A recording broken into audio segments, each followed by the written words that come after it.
आज का बेटा हम लोगों का टॉपिक है कोऑर्डिनेट ज्योमेट्री, ठीक है। और कोऑर्डिनेट ज्योमेट्री में हम लोग बेसिक फॉर्मूले देखते हैं। तो सबसे पहले इसमें जो सबसे इंपॉर्टेंट फैक्टर आया वो था क्वाड्रेंट। हम लोग इसको हिंदी में चतुर्थांश कहते हैं, चतुर्थांश कहते हैं। अब बात आई चतुर्थांश कहाँ से आया, तो आप ध्यान से देखिए, जब हम दो लाइनें ऐसे लेते हैं और दोनों लाइन को एक दूसरे के परपेंडिकुलर कट करते हैं, लंबवत। जब भी कभी हम दो लाइनें ऐसे लें जिनको 90 डिग्री पर कट करते हैं तो उसमें 4 पार्ट हो जाते हैं और इन्हीं को चतुर्थांश क्वाड्रेंट कहते हैं। अब ये 4 पार्ट कैसे हो गए, एक को x, दूसरे को x डैश, एक को y, दूसरे को y डैश, और ये इसका सेंटर है। तो इस सेंटर से क्या हुआ कि अगर हम लोग इस सेंटर से राइट हैंड साइड जाते हैं तो हमें पॉजिटिव साइन मिलता है। जब हम किस साइड जाएंगे, right hand side. Right hand side को हिंदी में क्या कहते हैं, दाहिनी ओर। क्लियर है। अब हम इस सेंटर से अपोजिट डायरेक्शन में जाएंगे तो हमें नेगेटिव साइन मिलता है। इसको हम लोग कहते हैं LHS, यानी कि बाईं दिशा में, उल्टी डायरेक्शन।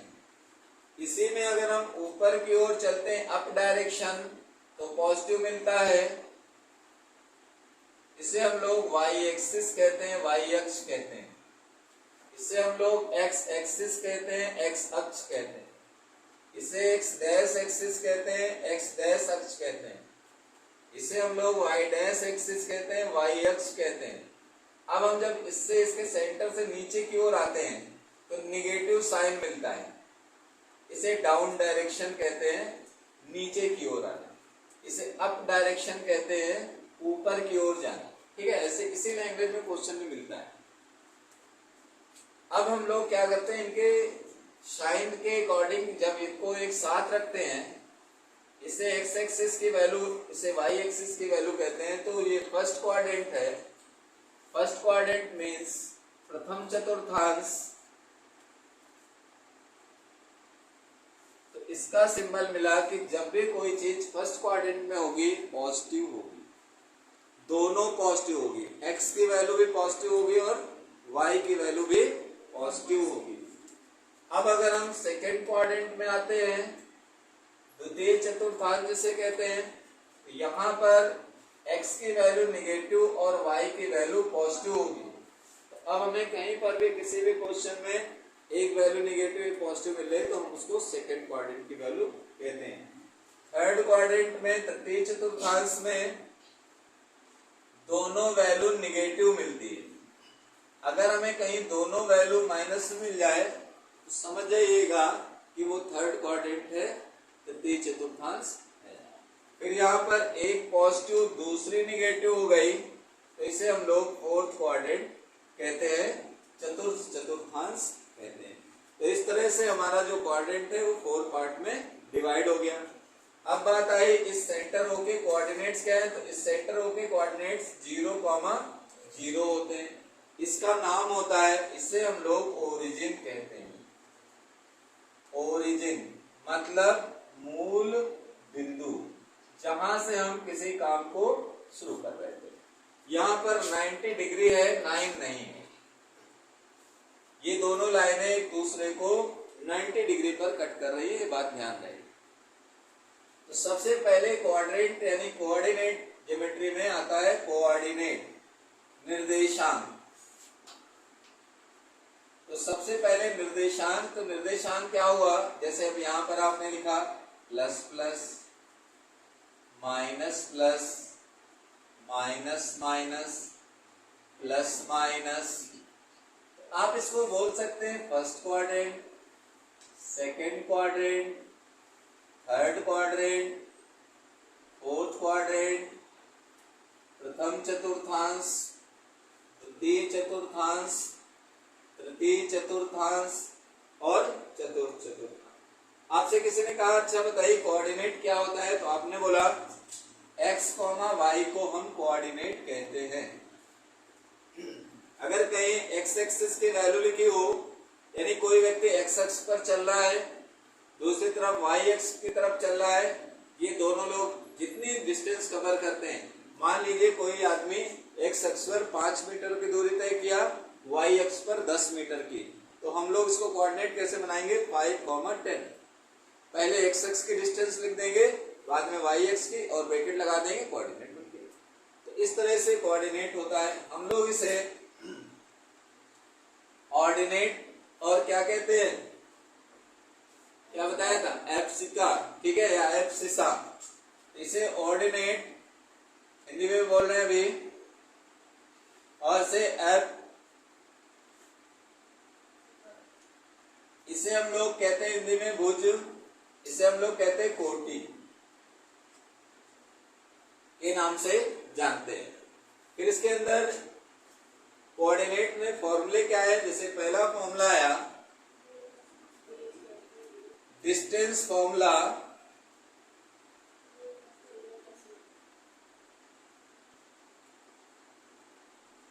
दूरी का सूत्र,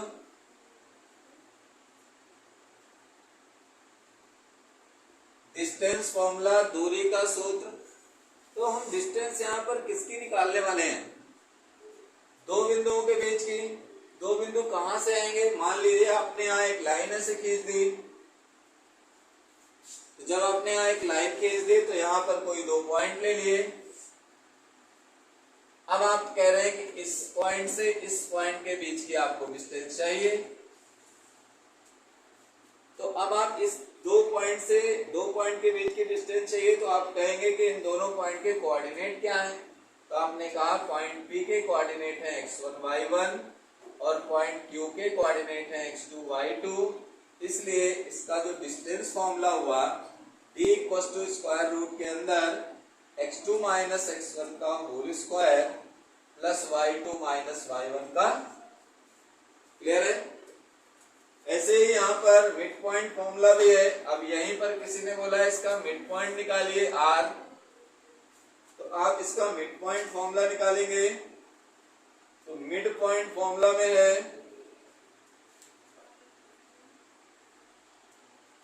मध्य बिंदु सूत्र,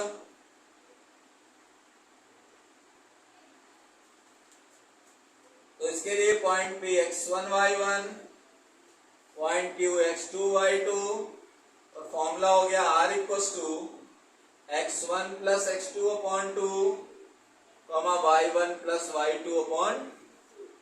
इसके बाद जब इसमें और आगे जाते हैं तो इसी में फॉर्मूला आता है सेक्शन फॉर्मूला। डी नंबर है सेक्शन फॉर्मूला। सेक्शन फॉर्मूला क्या है,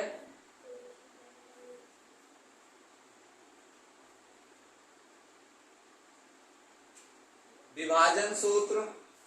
सेक्शन फॉर्मूले में क्या है कि दो तरह के फॉर्मूले हैं, एक इंटरनली डिवीजन और एक एक्सटर्नली डिवीजन।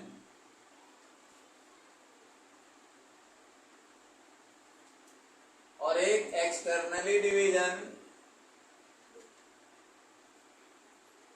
इसे हिंदी में कहते हैं अंतः विभाजन और बाह्यतः विभाजन। तो अंतः विभाजन इसे कहते हैं और बाह्यतः इसे कहते हैं। अब बात आई अंतः विभाजन और बाह्यतः विभाजन की। इसमें देखते हैं क्या होता है।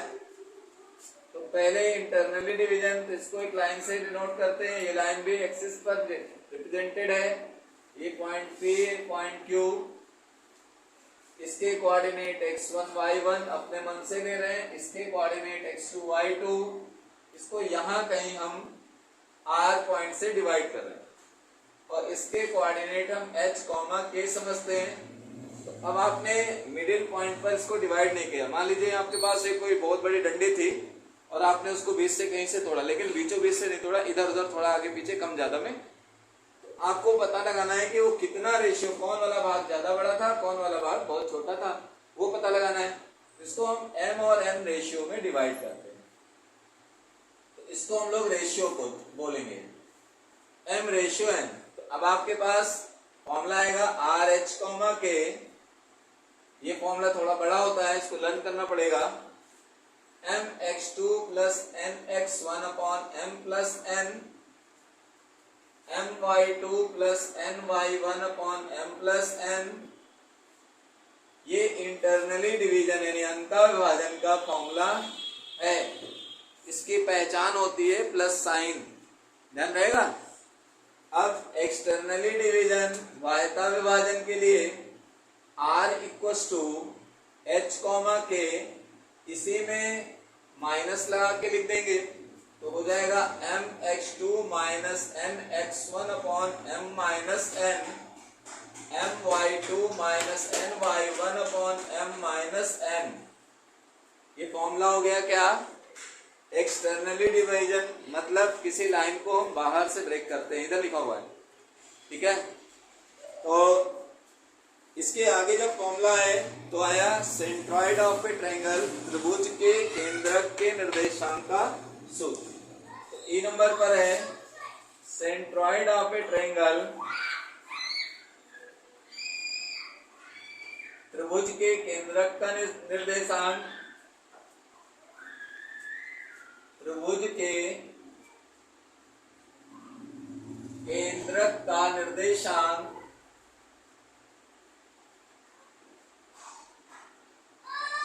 इसमें होता क्या है कि एक ट्रायंगल बनाना पड़ता है ए बी सी,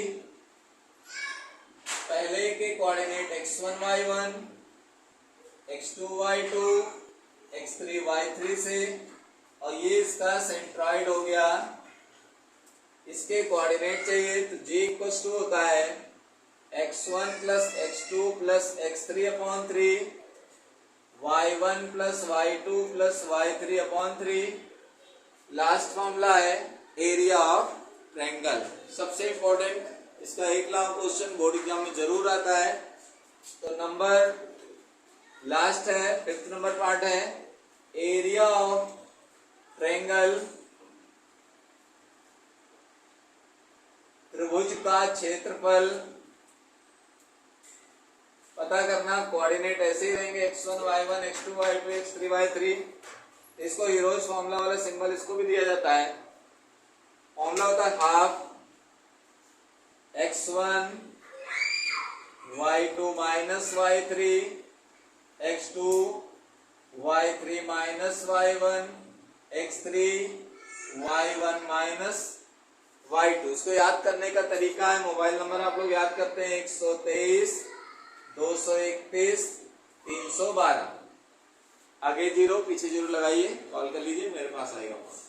123 231 312 से याद कर लेते हैं तो जल्दी याद होता है। अब यहां तक हम लोगों का सिलेबस है